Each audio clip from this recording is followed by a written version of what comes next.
Mga kabarangay, Sabado night ngayon. So, ibig sabihin, ako on duty.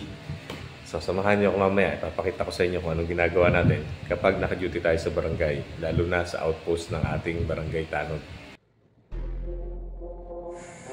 Okay, galing sa ating bahay, magmumotor tayo ng 1 or 2 minuto para makarating sa ating outpost.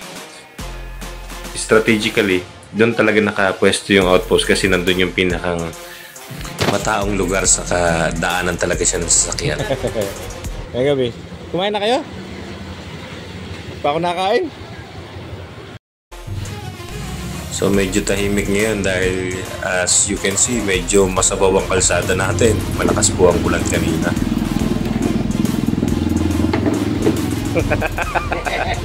Ma-vlog natin to. Ipopost ko mamaya. Roronda muna tayo saglit.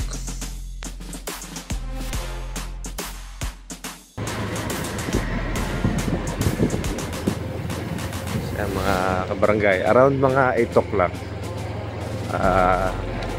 nagmumotor ako sa barangay din sa mga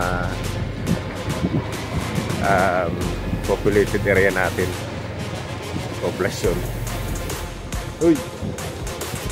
Tingnan lang natin kung may mga nagiinom sa kalsada para mapaano natin, mapagsabihan natin.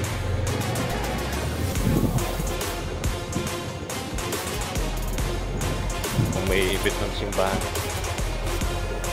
gagawa sila ng mga buwan-buwan.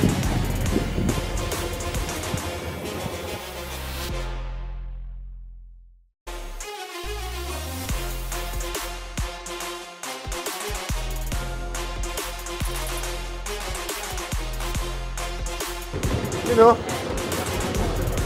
Sige na, naka-duty ako. Bawal.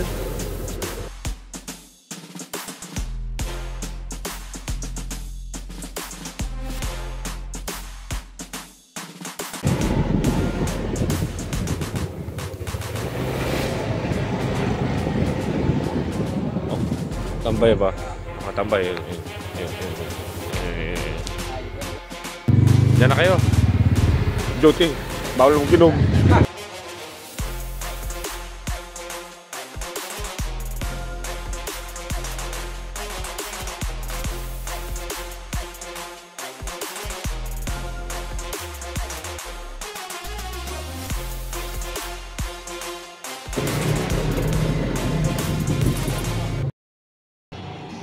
Napakatahimik ng gabi natin mga kabarangay. Wala tayong tawag na distress, wala tayong reklamo, wala tayong kahit ano. Siguro dahil gawa na rin ng ulan. Pero sa isang banda, mas gusto po natin na ganun. Tahimik ang ating barangay at lahat po ay tahimik na matutulog ngayong gabi. So hanggang dito na lang mga kabarangay. Maraming salamat po at magandang gabi sa inyong lahat.